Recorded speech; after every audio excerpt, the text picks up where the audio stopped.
Hello and welcome to Weapons of Math Instruction. This is our third video in celebration of E-Day, which was on 2/7, February 7th.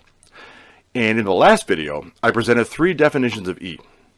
In this video, I'm going to continue in that vein. So in the last video, I indicated that we would be proving the equivalence of the three definitions. That proved to make for a very long video, so I'm going to split it up into two videos. At the end of this video, I'll prove that definitions 1 and 2 are equivalent, but only after showing that they are in fact proper definitions. So here, in the first segment, I'll show that definition 2 is well defined. That means that it contains no ambiguity. It properly defines one number and only one number. So just to refresh your memory, here's definition 2. It's the series definition of E. I started with this and not definition 1 for reasons that I'll clarify later. We need to show that this infinite series actually converges to a real number. And that's what it means to show that the definition is well defined. So to that end, we will define a sequence y sub n, which is the sum as k runs from 0 to n of 1 over k factorial. And as you can see here, I've expanded it out. And this sum has the same summand as the one in definition 2, 1 over k factorial, except instead of summing from 0 to infinity, I've capped it off at some upper limit n. And here's what yn looks like with the factorials expanded out. So the first thing to note is that yn is in fact defined for all n. And so what we need to show is that the limit as n approaches infinity of yn exists. We need for both of these things to be true in order for definition 2 to be well defined. This limit right here, the limit as n goes to infinity of yn, that is the sum of this infinite series here. And for obvious reasons, it's important that that sum exists, if definition 2 is in fact to define a number e, or any number at all, really. So, in order to show the existence of the limit, we'll use something called the monotone convergence theorem from Calculus 2. And it goes like this. If a sequence yn is increasing, that is, it increases with increasing values of n, so yn plus 1 is greater than yn for all n. And if that sequence is bounded above, then the sequence converges, that is, the limit exists. This limit right here. So if I can show that yn is both increasing and has an upper bound, then I know that as n approaches infinity, the sequence will run into one and only one real number, and definition 2 will be well defined. So you see here in the definition of an increasing sequence, we see y sub n plus 1. Probably a good idea to take a look at that. So here's y sub n plus 1. So instead of capping the sum off at n, we cap it off at n plus 1. Now, if I strip off the n plus first term, which is 1 over n plus 1 factorial, then what I'm left with is the sum of the 0th term through the nth term of 1 over k factorial. But this sum right here, well, that's just yn. So yn plus 1 is this positive number plus yn. So clearly, this is bigger than yn.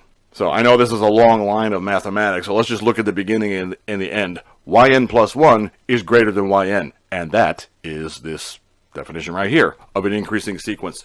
So since yn plus 1 is greater than yn is increasing. So all I got to do now is show that yn is bounded above by some real number. And we're running out of room, so we'll take it to the next slide. So here I've carried over our definition of yn. And here I've written it out with the factorials expanded. So 1 over 0 factorial, that's just 1. 1 over 1 factorial, that's just 1. But then with the other factorials, I've expanded them out here, here, here. And I want you to notice something. In all these denominators, all these factors are at least as big as 2.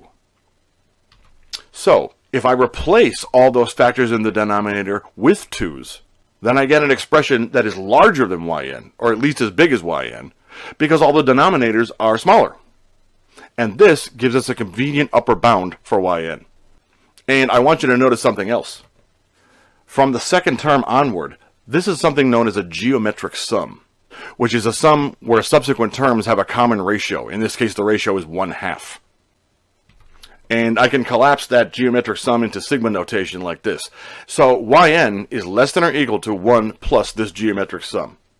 Now, summing a finite geometric sum like this is messy. But all the terms in the sum are positive. So certainly, this finite geometric sum is less than the corresponding infinite geometric sum. And fortunately, this guy is easy to sum. If you've taken Calculus 2, then you know how to do it. The sum of the infinite geometric series is 1 over 1 minus the common ratio of 1/2. And of course, we still have this 1 here from the 1 over 0 factorial. If we do all this arithmetic, we get 3. And yn is strictly less than this 3 here. And so 3 is an upper bound for yn. And that makes sense, right? I mean, yn is supposed to approach e as n approaches infinity. And e is 2.7 and change, which is certainly less than this upper bound of 3. So yn is bounded above by 3. Therefore, the limit as n approaches infinity of yn exists by the monotone convergence theorem. And so definition 2 is well defined. In the second segment, we'll show that definition 1 is well defined. So here's definition 1. It's the sequence definition of E. So let's consider this sequence x sub n, which is 1 plus 1 over n to the nth power. This looks kind of like definition 1, except that we're not taking the limit. Now this expression for xn is defined for all n. So we just need to know if the limit, as n approaches infinity, of xn exists. And to help us out with that, we'll use the binomial theorem, which shows us how to expand the sum of two real-valued expressions, a and b, raised to a positive integer power n. And that works out to this sum right here. Why use this theorem? Well, because if we let a equals 1 and b equals 1 over n over here, then we get exactly xn. But not only that, let's take a little bit of a longer view here. What am I aiming to show in this video ultimately? I'm trying to show you that definition 1 is equivalent to definition 2. Now definition 2 is a sum. Definition 1 is a sequence. And if I'm going to show that these two are equivalent, I kind of need to make one look like the other. So I'm going to make definition 1 look like a sum so I can actually compare it to definition 2. So let's apply this theorem, give it a few shakes, and see what falls out. Here I've made the substitutions in the binomial theorem. So here's a right here, it's 1, and here's b over here, that's 1 over n. Now, in the next step, I have stripped off the 0th and 1st terms in the sum, and here I've got the sum as k goes from 2 to n. And the reason I did that is because I'm going to take advantage of a pattern that is shared by all of the terms from the 2nd term onward, but not the 0th term and the 1st term. So I'm just going to kind of get those out of my way. And here I made some simplifications. 1 over 0 factorial is 1. 1 over 1 factorial is 1.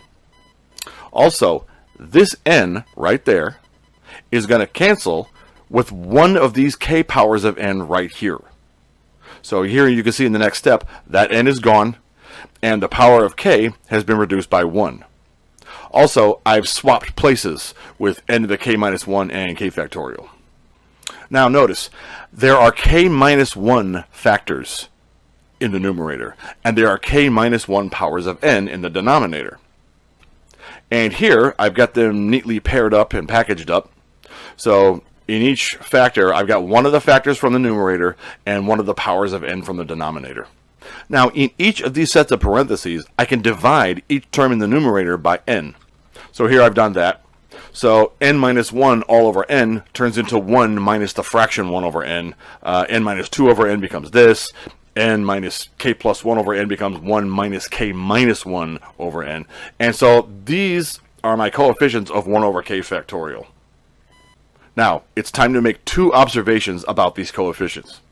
First of all, each of these factors in the coefficient is positive. How do I know that? Because I'm starting with a 1 and I'm taking away a fraction that's less than 1.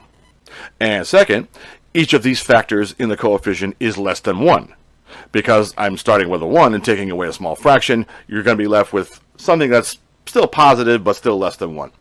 Now, if you take a bunch of numbers like this, like these factors, that are between 0 and 1, and you multiply them together, you get something that's between 0 and 1. So here's the product of all the factors to make the complete coefficient of 1 over k factorial. That's just between 0 and 1. That means that for all k, this coefficient times 1 over k factorial is less than 1 over k factorial. But 1 over k factorial is just the summand from the previous sequence yn from definition 2. Remember when I said that I would clarify why I presented definition 2 before definition 1 in this video? This is why. Yn is an upper bound for xn, or if you like, 3, which was an upper bound for yn, is an upper bound for both sequences. So xn is bounded above. But is xn increasing? That is xn less than xn plus 1? We have to answer that before we can say that definition 1 is well defined. So let's have a looky look at xn plus 1 here. It's just xn with n plus 1 plugged in wherever we see an n. So I have an n plus 1 here and in each denominator. Now, showing that xn is an increasing sequence is a little trickier than showing that yn is an increasing sequence, but we can do it. So let's just plow straight ahead. Here, I've rewritten xn plus 1. In the first bracket, I have written the 0th through nth terms. And in the second bracket, I've stripped off the n plus first term. So now I need you to notice something. The coefficients of 1 over k factorial from this first bracket, I've written the coefficients here, they're all larger than the coefficients of 1 over k factorial from xn. Why is that? Because these denominators are all bigger than these denominators by 1. So these fractions that we're subtracting from the ones are all smaller than these fractions that we're subtracting from these ones. So we end up with bigger numbers. So that alone tends to make xn plus 1 bigger than xn. So this sum from the first bracket up here is definitely greater than this sum, which is equal to xn. So for sure, xn plus 1 is bigger than xn. And furthermore, in the second bracket, we're adding a positive number to the first bracket, that makes xn plus 1 even bigger. So, xn is increasing because xn plus 1 is greater than xn. Therefore, the limit, as n approaches infinity of xn, exists by the monotone convergence theorem, and so definition 1 is well defined. If you're still with me, you're hanging in like a champ. This third segment is the punchline of the whole video, because it's where we show the equivalence of definitions 1 and 2. So let's run down what we've done and what we still need to do. So, what we've shown is that the limit of xn and the limit of yn both exist. But we need to show that these limits are equal to each other. That will prove the equivalence of definitions 1 and 2. So, since x sub n is bounded above by y sub n, which is in turn bounded above by 3, it follows that the limit as n approaches infinity of xn is less than or equal to the limit as n approaches infinity of yn. Well, that's a start. We need to show that the limits are equal, but this doesn't quite get us there because we still have the less than sign. However, if we also show that the limit of x is greater than or equal to y, well, then we have it. Then the limits have to be equal. So let's be all about showing this right now. Let j be a fixed integer such that j is between 2 and n. Now consider this quantity right here. This is just xn, but with a cutoff point j, that's less than or equal to the cutoff point n. So since xn is an increasing sequence, this quantity is less than or equal to xn for sure. Now, take the limit of both sides as n goes to infinity. Here's what happens. All these coefficients go to 1. Why? Well, because all these fractions go to 0. The numerators are fixed, but the denominators are going to infinity. So we just get a bunch of coefficients of 1, and of course, when we multiply them together, you get 1. So, I've gone ahead and multiplied the coefficients together. So 2 plus the sum from 2 to j of 1 over k factorial is less than or equal to the limit of xn as n approaches infinity. But this guy right here on the left, that's just yj. So yj is less than or equal to this limit as n approaches infinity of xn. Now, we had originally fixed j to be less than or equal to n. But now that we've taken the limit as n approaches infinity, we can go ahead and take the limit as j approaches infinity as well.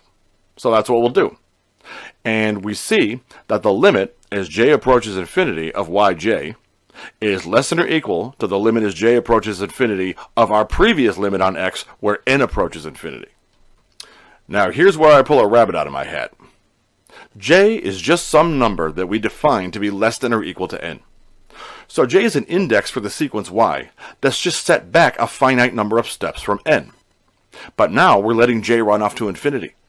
So the limit as j approaches infinity of yj is exactly the same as the limit as n approaches infinity of yn, because both sequences, yj and yn, are headed to the same destination as their respective indices go to infinity.